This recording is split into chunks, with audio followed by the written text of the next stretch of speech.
You're tuned into Drumsmack on T Radio V, all about drummers, drumming, and drums.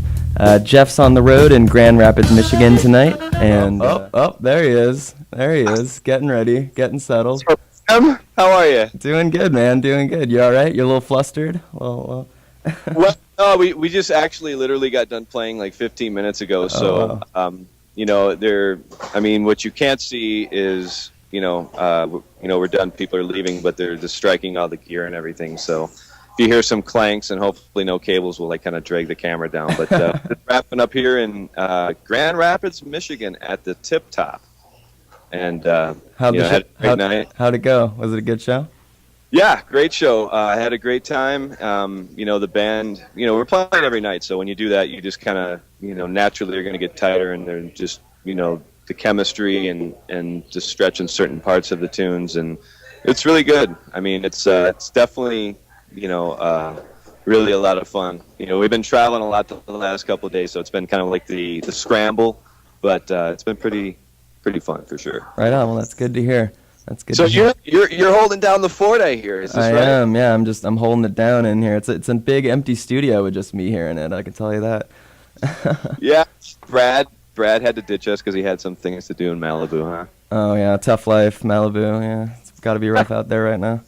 I know. We'll have to give him some shit next week. Oh, I'm sure we will. I'm sure we will. Well, right on. Well, let's go ahead. I'll just talk a little bit about the guest that was able to interview in the last week, and then we'll just get right to it because we have a lot of content we have to get to.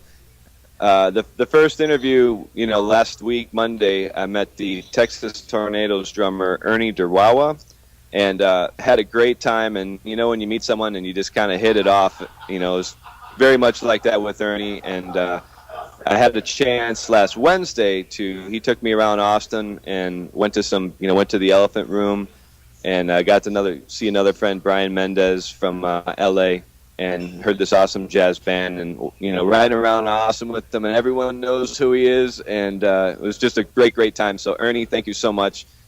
He's going to be the first interview, and then the second interview tonight is with a really good friend of mine, Mikel Urdy, who is the percussionist for the funk band, R&B band, Mingo Fishtrap. And this one's, we taped last week. We had the cemetery shot. Well, this week is actually inside the maze. So basically there's going to be like melted bodies in the wall in the backdrop. So it's pretty hilarious, of course, all in themed with Halloween backdrop, but a great interview and very insightful, just kind of, for drum set players out there, just to kind of hear what a percussionist, kind of what they're feeling, and really learning how to respect space. Please check them out, all the audience in LA, Mingo Fishtrap. And, that's it, so looking forward to watching this on my iPad from Grand Rapids, Michigan, but it should be a killer show tonight. Really, really, proud of the interviews this week. Right on. I'm looking forward to it, as I'm sure everyone is. Well, cool. Well, let's go ahead and go to break, and let's start. When we come back, we'll start out with Ernie Durawa of the Texas Tornadoes. Enjoy the show, everybody, and want to thank you for watching. Welcome back, everybody. You're listening to Drumsmack here on T Radio V. We're in Austin, Texas, at Strange Brew, and who do we run into? None other than Ernie Durawa, the drummer for the Texas Tornadoes. How you doing, man? Thanks for being on the show. Oh yes, you guys were rocking it and you're killing it tonight, man. Now, have you heard? So glad I got here. Have you heard Pete before in his like trio? I heard not with the trio. I heard Pete. We were on the same show in Switzerland, in Gstaad, Switzerland, probably in '91 or so, with the Tornadoes in Dwight Yoakam. And we were on a two-night show, and that's the first time I met Pete, and actually we had dinner together and all that. But I hadn't seen him since then, and when I heard he was playing here, I said, "Oh God, I got to go check it out." And I didn't think he would remember me, and I walked in and he goes, "Ernie," I was like, "Wow, you remembered my name? It's been like 20 years or so, It's amazing, but I'm really glad I got to hear you guys, and you especially, man. Being a drummer, I always have to check out the drummer, right? And you were killing it, man. You were just wonderful. It's so inspiring to hear a drummer that can really play, that plays with feeling, and you guys are so tight too. I just loved it, man. Yeah, well, thank you so much. We played to a click, and kind of, yeah, kind of just inspired by the Fred Belo Chess Records, kind of sound, and that's kind of like what the goal in our setup that we're trying to achieve. It's going through your head all the time that you're playing, and you can actually hear that. Yep. Wow, that's amazing. I can't imagine that. So yeah, I mean, like all the different shuffles and stuff, being able to move them around a little bit. The other thing I was telling Chris, who's one of my students, the way you were playing the double shuffle, and you don't hear that very often, especially from because that's sort of kind of originated in Texas. The Texas double shuffle. Double back shuffle, right? Double back shuffle, and you were playing it. I said, man, look at that, because you didn't grow up in Texas, right? No, I didn't grow up here, but they say you get here as fast as you can. And also, I went to school at North Texas. Oh, okay. So I learned how to shuffle. Chip and those guys. Yeah, that's right. Yeah, the double shuffle is a thing that I love, and then a lot of people say, well, can you play the backward shuffle where you're playing everything on the upbeat? Yeah. Some people like to call it the flat tire. So I can play the flat tire shuffle. What the hell is a flat tire shuffle? Oh, it's the playing on the upbeat. That's right. So tell us a little bit about. Now you've been with the Texas Tornadoes for 30 years, is it? 30 years, and of course Freddie Fender. Yes, he was the most famous guy in the band. Flacco. Flacco's still with us, and Augie Myers is still with us. We lost Doug Somm, who was the original, leader of the band. The band, after both those guys died, they were the two front guys. Mm-hmm. So the band sort of kind of just, it's gone.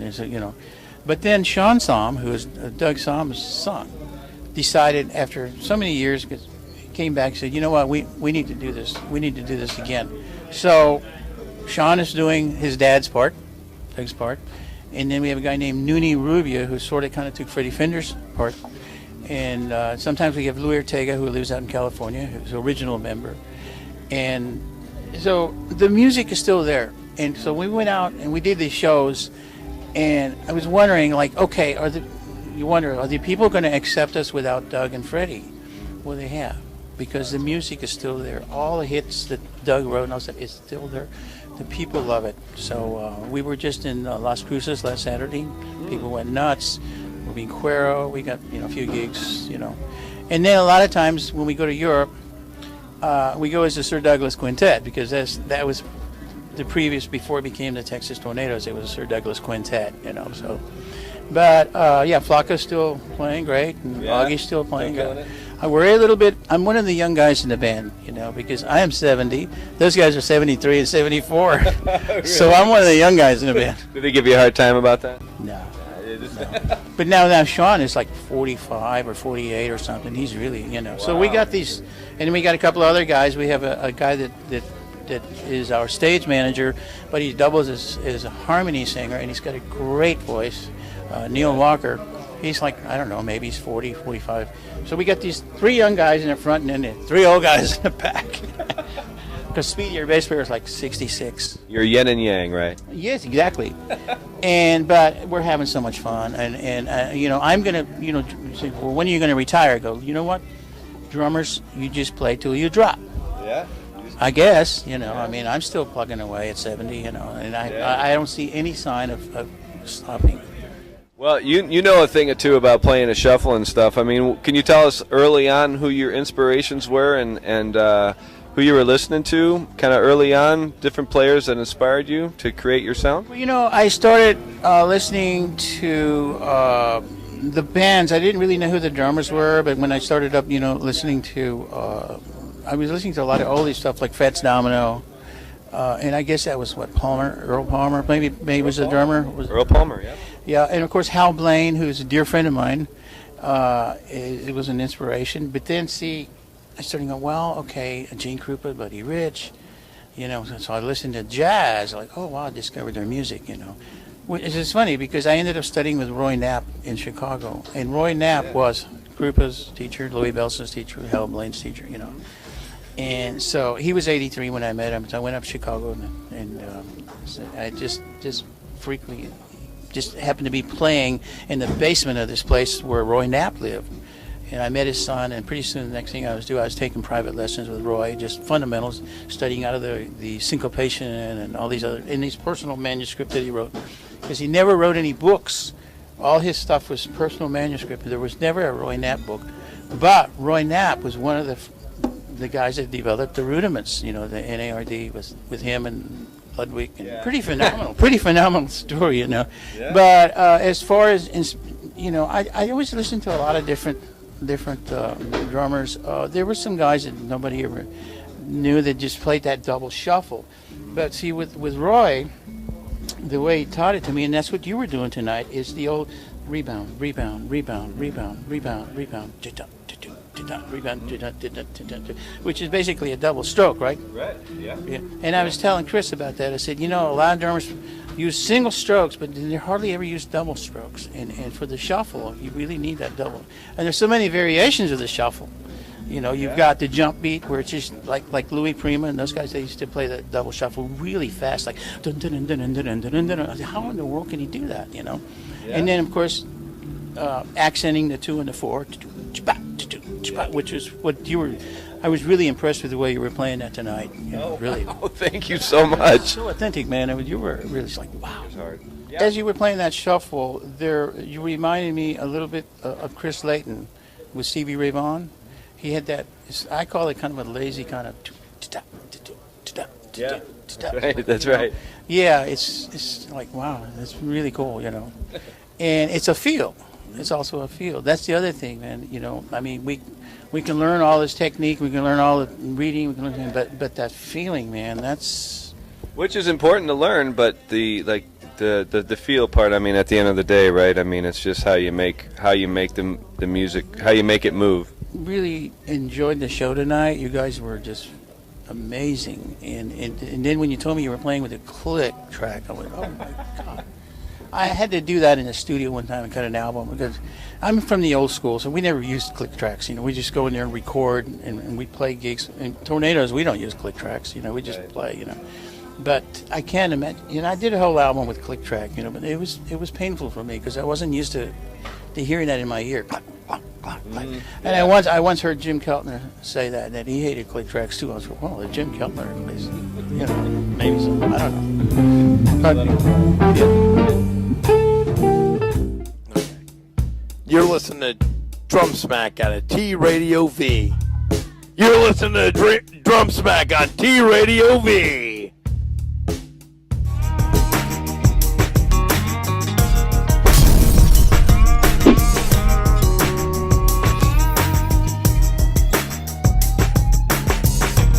You are still tuned in to Drumsmack on T Radio V. We're just gonna jump right back in with that Jeff's interview with Ernie Durawa. Here it is.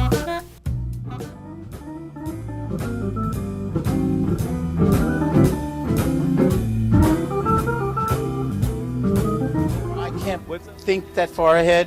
Think a month or two ahead, yeah. Holidays first, you know. Oh yeah, the holidays are right around the corner. We're in this. It is the season. You know, and you know how on the road it's really hard to try to stay on any kind of diet, right?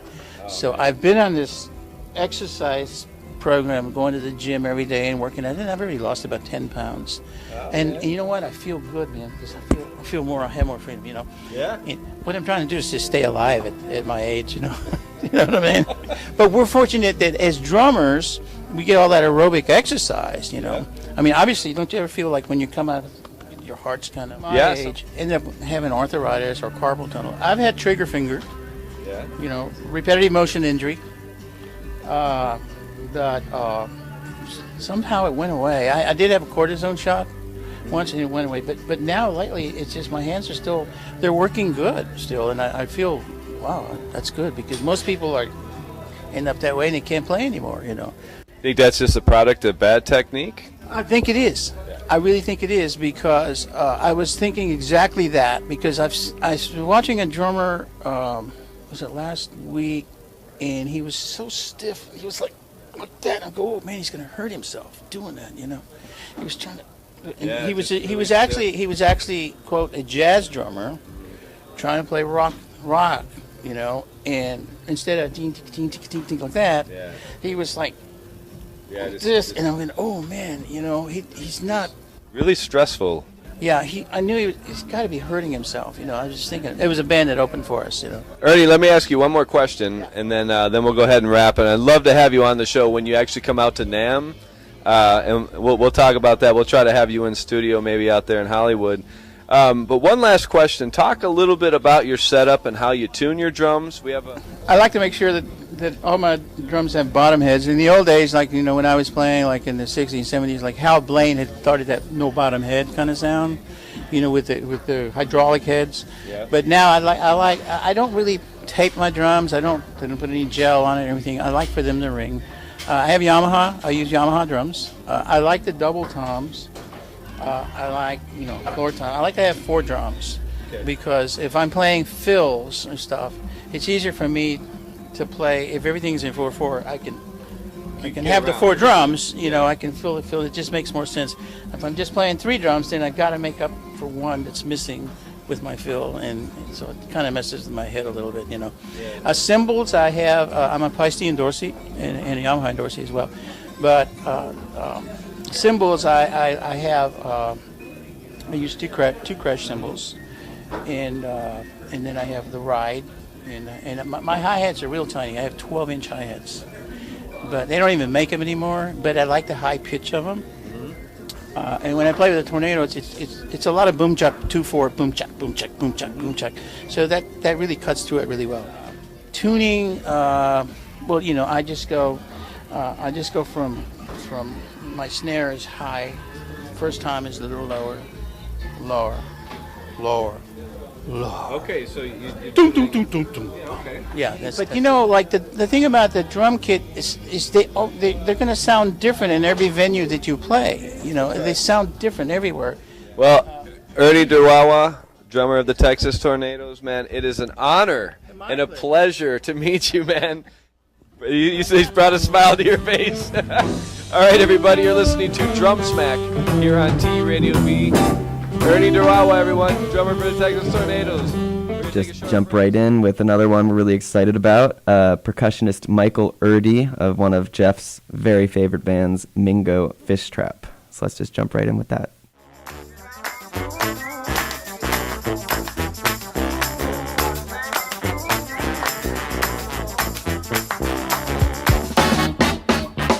All right, everybody, welcome back. You're listening to Drumsmack here on T Radio V. We're in an unusual setting right now. We want to thank Don and Mary Powell. This is Gloom Manor in Round Rock, Texas, part of the maze that they built. They're haunters, and they every year they build crazy maze. And as you can see, it's pretty crazy. I want to introduce to you, please welcome to Drumsmack, the percussionist for Mingo Fishtrap, Mikel Urdy. How you doing, Mike? How you doing, everybody? See you there, Jeff. Yeah, good to see you, man. It's been a minute. It's been a while. It's been a few number of years there. Yeah, we played together. I went to school at North Texas and played with Benjamin Allen Band, and that's where we met you. Yeah.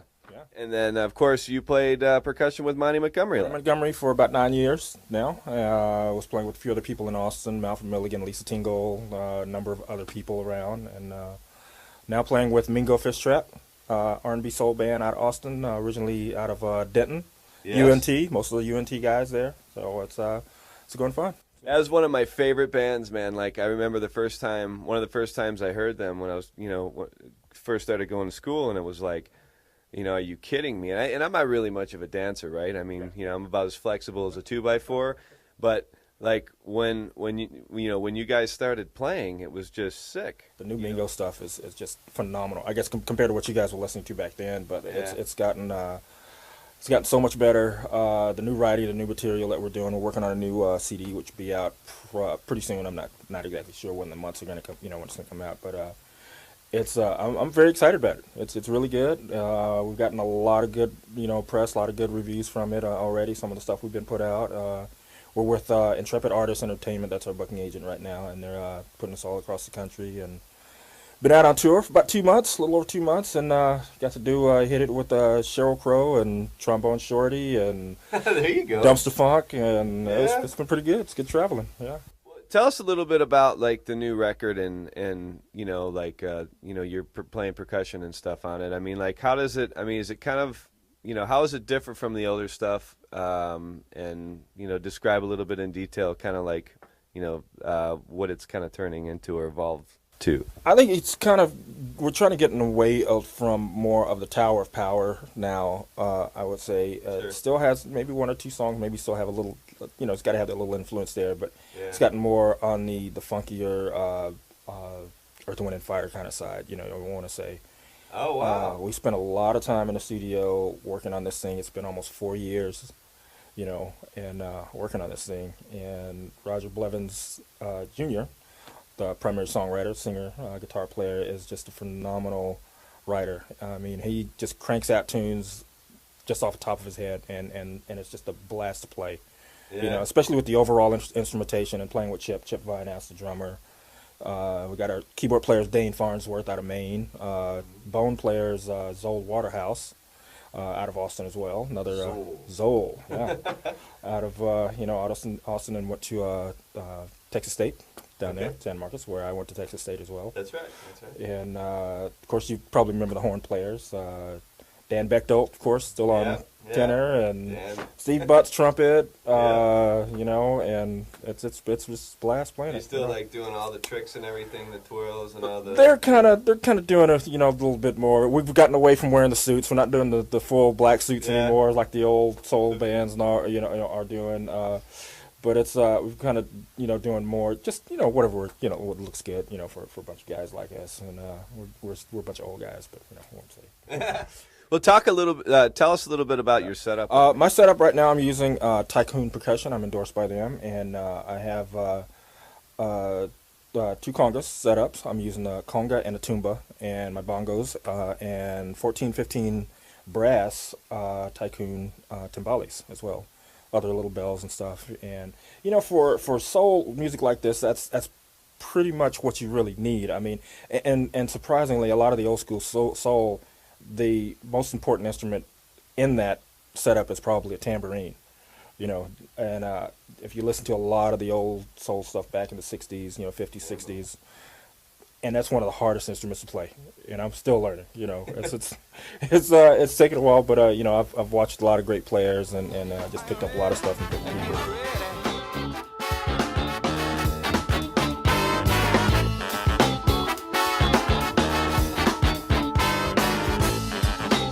Cheers. Rory Walsh here. You're listening to Drumsmack on T Radio V.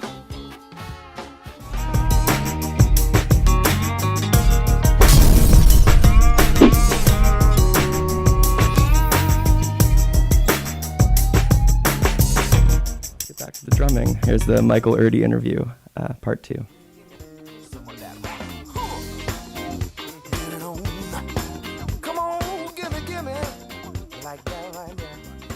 Now with that setup, I mean, like talking shakers and tambourines and stuff. Do you have a variety that you use? Pretty much, just the different tambourine. Just one, that I use is the favorite one. It's I'm using a 8-inch with the headed tambourine on it, which surprisingly, the best sounding tambourine I've had gotten is like a little $15 tambourine, as opposed to like $100 ones. This thing has they get expensive, man, and I've played this thing for years, and it's one of the best sounding tambourines I've ever played with. Just a little cheapo thing you can find at any guitar center, or any music store. I still have my little shaker eggs, I try to play anything I can, any kind of instrument, anything that's going to make sound, that I can use. And I think that's what makes a good percussionist. You're not limited to one one thing that you're playing. A lot of times it's what you're not playing. You have to listen. You're listening to a drummer. You have making that connection, and that if you're going to gel with the drummer, it's just a lot of listening. Feeling what he's playing.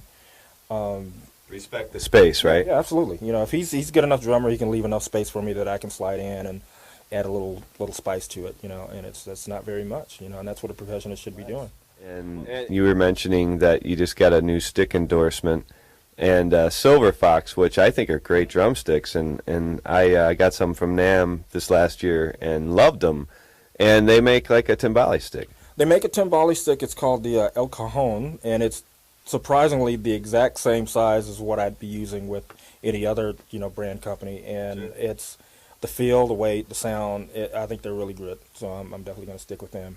And I'm also with Soultone cymbals as well. I know you used to be with Soultone. Yeah, Soultone, great cymbals, man. What cymbals do you? What lines are you using with Soultone? I'm using the I have a 10-inch the Latin Prototype Splash, 12-inch Splash Crash, and a 6-inch Custom Brilliant.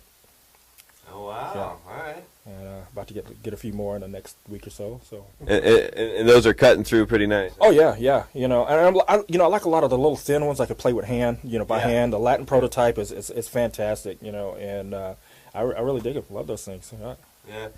Well, tell us. You were also saying that you were studying with someone pretty big around town. Tell us about that. Yeah, I've been taking lessons when I'm not on the road. Still taking lessons with Norm Bergeron, who is also a UNT grad, another Mingo alum for a while.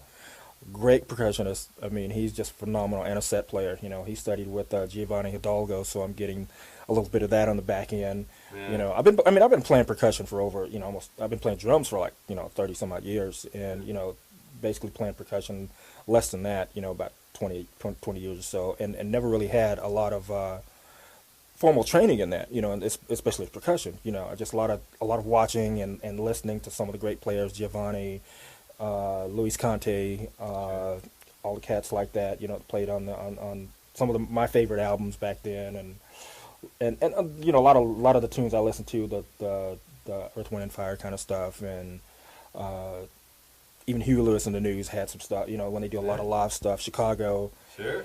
And I got with Norm, and I'm learning a lot more technique to add with the feel that I have playing with a lot of, that I can, play with a lot of different players and everything, and it's worked out really good. You're trying to get the slap. I've seen, Giovanni play, and it's effortless and it's cut. Like when I first started playing some percussion, I would put my hand on the head, and then I can get the the slap, but to do it right, I mean, you don't have to do that. To do it right, it takes a lot of time and practice. I mean, that is the hardest sound to get out of a conga. And it's you want to get that cup right here when you want to hit the when you're making a tone, an open tone for all of your sounds. You want to play basically right here on the tips. When you're getting that tone. Yeah, when you do the slap, you want to come in slightly into the head and use the pad of your hand here along with your fingers and cup and get that slap right there. And it's going to take a while to get that sound, and I'm still working on it, especially from my right hand. I'm right-handed, but I do my slap with my left hand.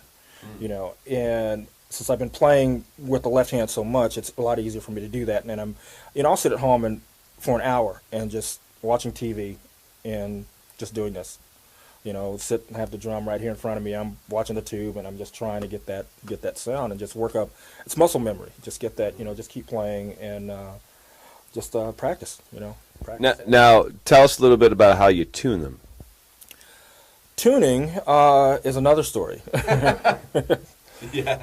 And again, a lot of percussionists would want to tune. It's basically how you want to tune the ear. I mean, you tune basically pretty much almost how you tune. We tune a regular drum. You want to alternate lugs and make sure you can definitely hear if it's out of pitch. If you're going a little sharp, a little flat. Yeah. But a lot of percussionists will try to tune to a certain pitch on how they listen to you, and it's all personal preference. I think some will tune to whatever you tune your song you're playing, and it'll come out to. It'll sound like what you're playing with, definitely melodic wise on what your tune you're playing is going to sound like. So, yeah, I think it's just all in your ear. How you want to. Do you loosen them afterwards, and then detune them every night after the gig? Loosen the heads. It saves wear and tear on the head, on the rim, on the drum, everything all together. You can extend the life of your drum and your hands that way. A lot of guys tape their fingers. Do you? No, I used to when I started playing when I was a kid, but you start playing, you build up the calluses, and the muscles, and a little pain is a good thing, I mean, this last tour, No pain, no gain. no gain. We were out for like I said, we were out for 2 months, and we'd have like some weeks we'd have 6 straight gigs in a row. And I shed some blood on this too, so the fingers started, yeah. And that's a sign of you're doing your technique right. You're doing everything right when you're doing that. But it was a good one. Yeah. So before we go to break, let's talk. Where are you guys playing next? October 17th at Stubbs. Okay. Stubbs Barbecue in Austin. Stubbs, we haven't played Stubbs in so long, in quite a while. At least I haven't been there in a while. So. But that's our next Austin show, and it's going to be a good show, so I hope we can get a lot of people on out. Yeah, and definitely look us up when you come to L.A. I mean, you guys make it out there much? Hadn't gotten out to L.A., but we were actually on this last tour. We did San Francisco, we did San Jose. We were a little bit north of you. Didn't have a chance to get down there, but I'm definitely going to have to come out there because my company Tycoon is down in Ontario. That's right. Right outside down the street there. Well, I mean, like I love the band. I love your playing. I always, love your personality and everything. You're always like, one of the sweetest guys. And make it out to LA, man, because I think people would like freak shit to hear you guys. All right, everybody, Mikel Urdy, you're listening to Drumsmack here on T Radio V. Drumsmack on T Radio V. Is that Drumsmack? Drum Snatch. What? Smack. Okay, Drumsmack. Oops. I'm Rick Latham, and you're watching Drumsmack on TRadioV.com.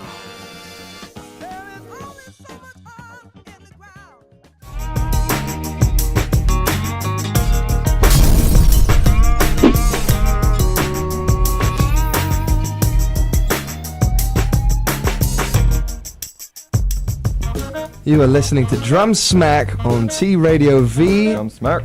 Welcome back. All right, we are going to kick it right off here with Jeff, who's down in Houston, Texas. Jeff, take it away. Maybe. Oh, we're at the Monkey Duck in Houston, Texas. Just got done playing, and we're here with drummer Steve Hunter, and he's going to tell us. He's a local drummer here, but he spent. We have a little audience. He spent 25 years in L.A. And apparently he has a mean shuffle groove, pretty mean shuffle groove this side of the Mason-Dixon line. So he's going to tell us a little bit about that. But without further ado, please welcome to Drumsmack, Mr. Steve Hunter. How you doing, Steve? Yeah. Doing real. Thanks, Jeff. Well, I'm really glad that you're able to come on. And we're glad to have you. And I'm sure there's some people watching right now that are going to be glad to see you. That would be a wonderful thing. Well, tell us a little bit about... now you're from here, and then you lived out in I'm here, and for anybody that's old enough, the bottom fell out of oil in 1986, and a drummer, kind of a behind-the-scenes famous drummer out in Los Angeles, played with Mike Post from the Rockford Files through Hill Street Blues and all the way up to L.A. Law and all those shows that he did. He said to me, well, Hunter, if you're going to starve, you might as well starve somewhere nice. So we packed up and went to L.A. And all our friends thought we'd be back in 2 weeks, but we stayed 25 years. Yeah. Now you're back in Houston. Well, tell us about those early years in L.A. playing and, your first couple gigs and some of, the styles and stuff you were playing at that time. I was playing a lot of, well, it's oddly enough, though, most of the calls that I got, being from Texas, were for country gigs. But I really grew up playing blues and R&B and that type of thing. And then eventually I found some guys to do that with. I played with an infamous Hammond B3 player, the one whom I think is probably the best bass pedal kicking organ player in the world, Skip Van Wing. I played with him for the whole 25 years I was out there. Wow. And a video of he and I and his dog, Elvis, are on or what I sent you in the emails. So in case anybody wants to see it later. You know. So later on the website, we're going to build you on drumsmack.com. We'll post that video. We're doing a freedom jazz dance, a little funky, very palatable version of that tune. Yeah, right on. So throughout the 25 the years in LA, you're playing with that organ player. Playing with him and everybody else I could play with. Some weeks I might play with 6 bands, but I played all 7 days, twice on Sunday. You know what I mean? All right, there you go. So, what were some of your early influences like at that time? Who were you listening to? Favorite drummers at that time?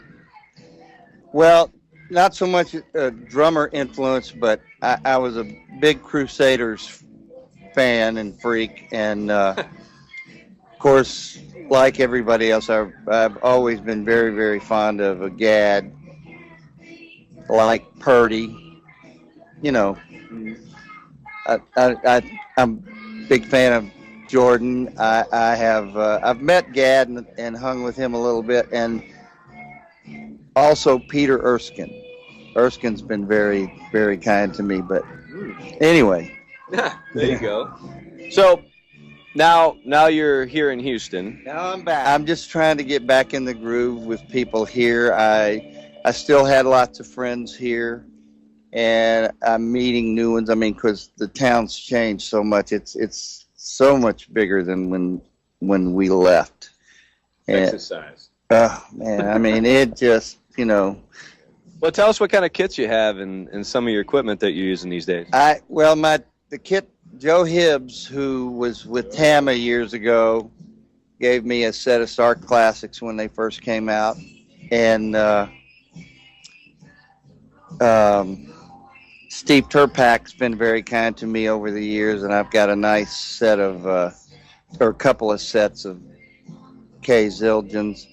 I have a set of Gretches that I bought in 1988 from Pro Drum on Vine in Hollywood, across from the Musicians Union, which that drum shop is over 50 years old, and those are just some of the best people in the world. Yeah. And then the guys that I was playing with gave me a couple more kits. The year that I moved back, I went back out at Thanksgiving to do 4 gigs in 5 days in Los Angeles. My guitar player said, "Hey man, you might make $150 this week." What? And that's exactly what I made. And they gave me 2 sets of drums.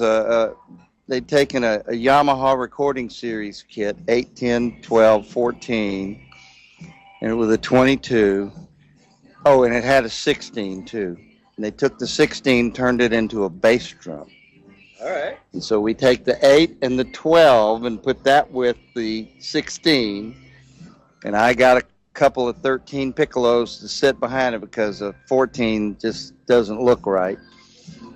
And that's why I have the 4 sets of drums. But so when my guitarist called me and said, I tried to buy the little kit before I left LA, and the guy wouldn't sell it to me. It was his partner.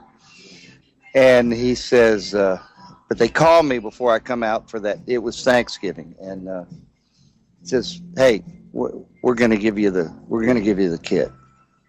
I said, "Are you kidding?" He says, "No, we're going to give you that kit and the big kit that goes with it." Oh wow! So I made $150. It cost me $275 to ship the drums back. There you go. You know, it's that LA exchange thing. You know, some of that LA money. You know. Here's a funny story. It's like the little kit, 8, 12, and the 13 and the 16. I have them tuned like I'm in an R&B band. They're down. You know what I mean? It's like Pete would tune a kit. You know. Pete Anderson's right here. I know how he likes to tune. It's like, you know, I use them for a rehearsal. As a matter of fact, that's why I missed your show, because I was rehearsing with my #1 band, a girl that I've been working with for 45 years who sings her ever-loving off. And You could say it on there. yeah, I figured I could. But anyway, high school prom. And anyway, we use that little kit for the rehearsals. And it's basically a blues and R&B band. And so you got to tune them down and get them in the picture. You know what I mean? Yeah. How do you like tuning your kick? I kind of like them low. I mean, I like a nice meaty R&B snare drum. It's like if I've got a 12 and a 14, which I don't use anything bigger than a 14 over here. I've got a fourth interval. I've got an interval of a fourth. The eyes of Texas are fine. You know what I mean? There you go. So for a couple of nights, I had nothing this past week. A guy called me on Friday afternoon, 3:15 for a 7 o'clock downbeat about an hour away from my house, and I made serious jack on that money on that gig. Blues rock band down near the water where the sailboats and the boats are, and we were rocking it, making some money. And then I'll tell you one fun song that we do though, if for all you rhythm track freaks out there. And the drum part's not anything, but it's just being inside this rhythm track. Clean Up Woman by Betty Wright. That is a bad. Clean Up Woman by Betty Wright. That is a badass rhythm track, man. I'm telling you what. Pete he'll back me up on that. That cat that did the guitar work and the sick is right. It just anyway. Well, we're gonna actually invite another drummer up. Yeah. I've seen this cat play. He plays with some badass guys around this town. Yeah. Well, I know we have probably about like 3-4 minutes left, but please welcome to Drumsmack, Mike Patton. Yeah, you can stay here, Steve. Don't get up. Mike Patton, welcome to Drumsmack. How you doing this evening? Great to be back in Burbank. Oh, I'm sorry, we're in Houston. Yes, we are. Thanks for having me, man. Really appreciate it. You sounded great tonight. Pete was a monster, and I'm selling my guitar tomorrow. I'm a novice guitar player. So. There you go. eBay. That's right. Guitar Smack. So your group is one about all the bands? Yeah, Brad Absher and Swamp Royale is the blues group. We're in the International Blues Challenge, and we've advanced to the finals of Houston. So if we win that round, it's off to Memphis. So you're gonna run into Lightning Willie there. Yeah, exactly. Lightning Willie from the West Coast. So tell us a little bit about some of the groups that you're playing with in the area. I play with another band called the Buck Yeager Band. BuckYeagerBand.com. It's kind of an original top 40 kind of country project. Gulf Coast Oregon Trio, which is a mix of the Brad Absher and Swamp Royale. The rhythm section is basically the Gulf Coast Oregon Trio. So there's some footage of us on that website as well. It did not work last time. Wait, man, my career's made me hundreds, as I told as I told Pete earlier. Trying to take the world by low coastal fog. Yeah.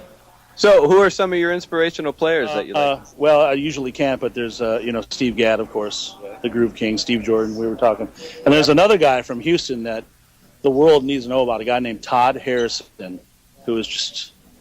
Every time I hear him, I want to put my stuff on eBay, really. But at the same time, I'm inspired. The guy is amazing. He plays with the U.S. Army Jazz Ambassadors. Okay, that's who you were talking about earlier. Yeah, based in D.C., Yeah, heavy player, yeah. And then, of course, my parents were musical influence. I grew up in a musical family, so. When did you start playing drums? I was kind of a late bloomer, late teens. I was a horn player. I played trombone. Actually, my co-host back in L.A. is a trombone player, and he just said... Right on, dude. Yeah, man. I know you guys are in the midst of the whole thing here, but I think we got to go to a commercial break here in just a minute. So we're about to go to commercial. Do you want to say hi to someone back in LA? Oh, I want to say hi to Linda McDonald. Hey, Linda. Hi, Linda.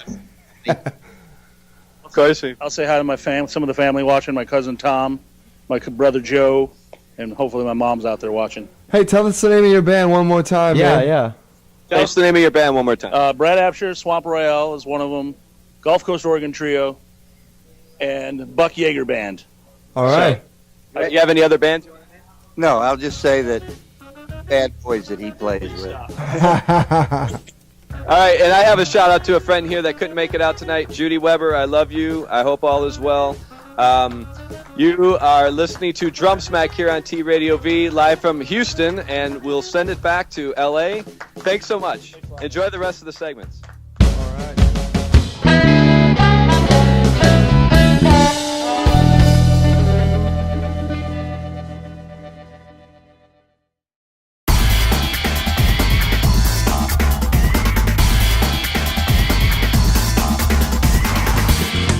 Hello, this is Thomas Lang, and you're listening to the Drumsmack on the T Radio V.